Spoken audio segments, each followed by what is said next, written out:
Collector बनेगा तब बात करूँगा। दोस्तों, यह कहानी है बिहार के एक गांव की, जिसमें विजय नाम का लड़का रहता था। बचपन से ही पढ़ाई में होशियार विजय अपने मम्मी पापा की आखिरी उम्मीद था। विजय के दादा ने अपने समय में बहुत कर्ज ले लिया था, जिसको चुकाने में पापा की पूरी ज़िंदगी मजदूरी में निकल गई। उनके पास थोड़ी सी ज़मीन थी, जिससे उनका गुजारा हो रहा था। पापा की तबीयत मजदूरी करने से ख़राब रहती थी, पर पापा विजय को इस बात का एहसास नहीं होने देते थे। विजय को पढ़ाई में इतना होशियार देखकर उसके मम्मी पापा ने हर वह काम किया जिससे वह विजय को पढ़ा पाए। विजय की कॉलेज की पढ़ाई ख़त्म हो गई थी और वह एक छोटी सी नौकरी करने लगा, जिससे उसका खर्चा निकल जाता और साथ में वह कलेक्टर बनने की तैयारी भी कर रहा था। विजय अपने वक्त का एक मिनट भी फालतू नहीं गुजारता था। विजय ने पूरा समय पढ़ाई और नौकरी में ही लगा दिया। विजय के पापा को यह पता था कि वह कलेक्टर बनना चाहता है, इसीलिए घर की हालत बहुत ज़्यादा ख़राब होने पर भी उन्होंने विजय से कभी इस बात का जिक्र नहीं किया और न उसको अच्छी नौकरी करने के लिए कहा। लगातार 2 साल तक विजय पास नहीं हो पाया। उसके बाद भी उसके पिता ने अपना घर और ज़मीन गिरवी रखकर विजय को आईएएस की कोचिंग ज्वाइन करवाई और उसकी नौकरी भी छुड़वा दी और केवल पढ़ाई करने को कहा।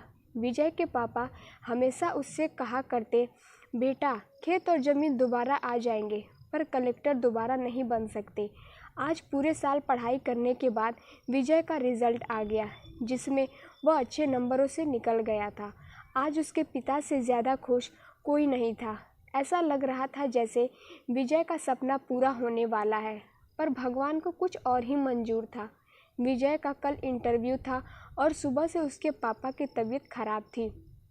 विजय के पापा उसकी माँ से बार बार कह रहे थे कि विजय को मत बताना, और उस दिन देर रात उनकी मौत हो गई। अब एक माँ जिसकी गोद में उसका पति गुजर गया और वह अपने बेटे दर्द को भुलाकर अपने बेटे की ज़िंदगी के बारे में सोच रही थी। माँ ने पड़ोसियों तक को इस बात का एहसास नहीं होने दिया कि उसका पति अब नहीं रहा। पूरी रात ऐसे रोई, आवाज़ भी न निकले, और सुबह विजय जब इंटरव्यू देने जाने लगा तब माँ और पापा के आशीर्वाद के लिए उसने माँ को कॉल किया। माँ ने पूरी हिम्मत लगा दी अपना सच छुपाने के लिए और विजय को आशीर्वाद दिया। और जब विजय ने पापा से बात करने को कहा तो माँ बोली, पापा अब तुमसे बात नहीं करेंगे, वह कलेक्टर से बात करेंगे। इतनी बात करके माँ ने फ़ोन रख दिया। विजय का जब इंटरव्यू हो गया तब उसे बताया गया कि उसके पिता की तबीयत खराब है, उसको तुरंत घर जाना है। विजय को एक पल भी लगा अपने पिता की हालत समझने में। घर पहुंचकर पिता के पैरों में गिरकर वह ज़ोर ज़ोर से रोने लगा और कहने लगा, पापा उठो, देखो मैं कलेक्टर बन गया। आज उसके पिता को वह खुशी मिली थी जिसका उन्होंने वर्षों से इंतज़ार था, पर आज वह इस दुनिया में नहीं थे। भगवान विजय के पिता की ज़िंदगी में सुख लिखना ही भूल गए थे। पहले वह अपने पिता के कर्ज में ज़िंदगी भर मजदूरी करते रहे और फिर बेटे के सपने में फिर घर और ज़मीन गिरवी रखनी पड़ी। वह ज़िंदगी में कर्ज लेकर आए और कर्ज लेकर चले गए। विजय के पिता को भले ही ज़िंदगी में कुछ हासिल न हुआ हो, पर वह अपने लड़के को इस काबिल बना गए कि वह अपने साथ पुश्तों को बैठे बैठे खिला पाए।